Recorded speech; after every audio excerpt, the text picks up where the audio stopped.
Hello and welcome to Gravitas Plus, our digital-only edition. I'm Palki Sharma Upadhyay and I'm going to start by telling you the story of a leader.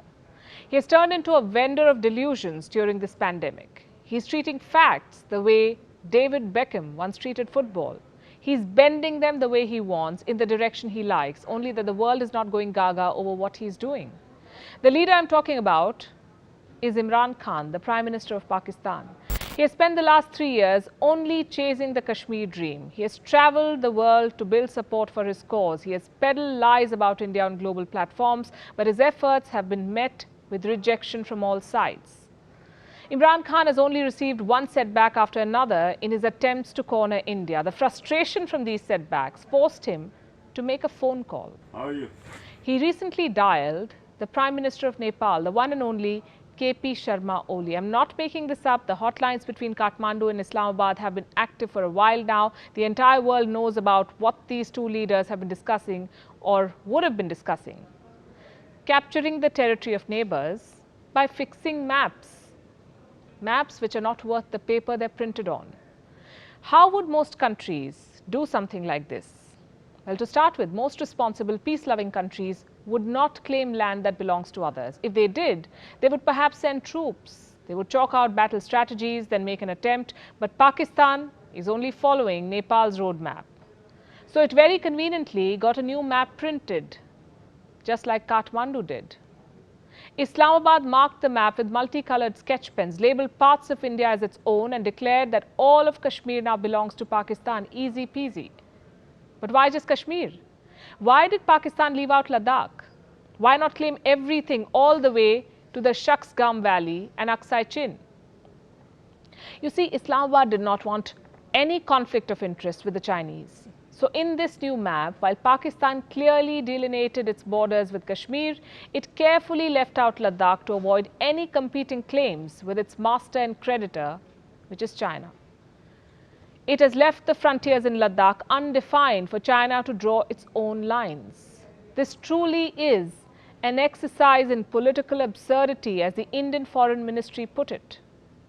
It is absurd because nothing changes on the ground. If anything, it makes things worse for Pakistan, and Imran Khan might end up regretting his decision. Because it is for the first time that a Pakistani map has included Gilgit-Baltistan as part of Kashmir, something that is part of India. Something that India has been claiming since the very beginning of the Kashmir dispute. Now, by putting it on Pakistan's map, Islamabad's claims of autonomy for this region stand completely nullified. The Indian government must take advantage of this fact at diplomatic forums. As for Pakistan, its absurdity does not end with the inclusion of Kashmir. According to the new map, Junagadh, a city in the Indian state of Gujarat, a place which does not even share borders with Pakistan, is now in Pakistan. How is that even possible? Well, if Germany and Japan can share borders for the Pakistani Prime Minister, why can't Junagadh be in Pakistan? On the border region of Germany and Japan, they had joint industries. So now there's no question of them ever having bad relations. Well, we say Islamabad should go ahead and claim as much land as it wants to.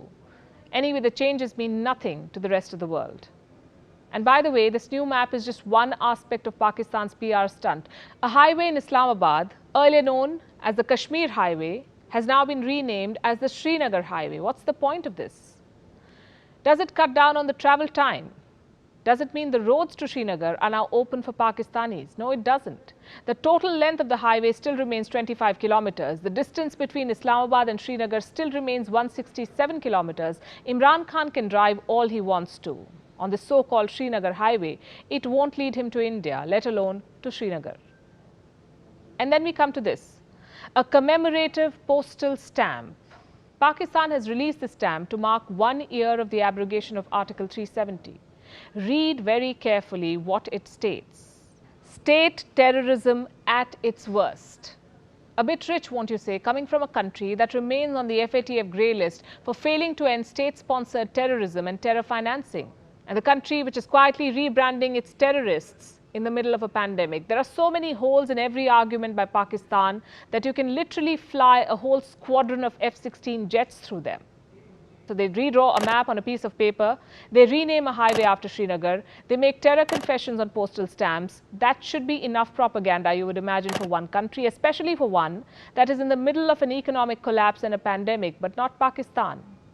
It's not just any other country. It's an army with a country. It did not stop there. Pakistan released 2 propaganda songs about Kashmir. What better way, some would say, to lay claim on something than write a song about it? And wait till you hear who has given their voices to these songs. 2 men who have made their careers by singing in Indian films. Shafqat Amanat Ali, who once sang a bhajan, a tribute to Mahatma Gandhi, India's father of the nation.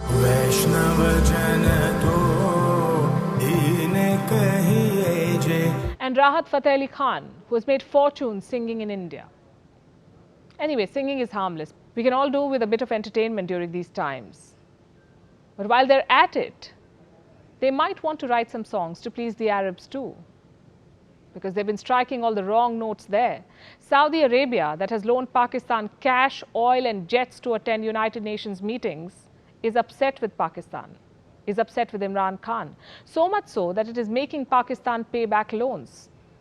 Islamabad is increasingly being isolated in the Muslim world as it sinks deeper into China's debt trap and pushes its delusion of claiming Kashmir.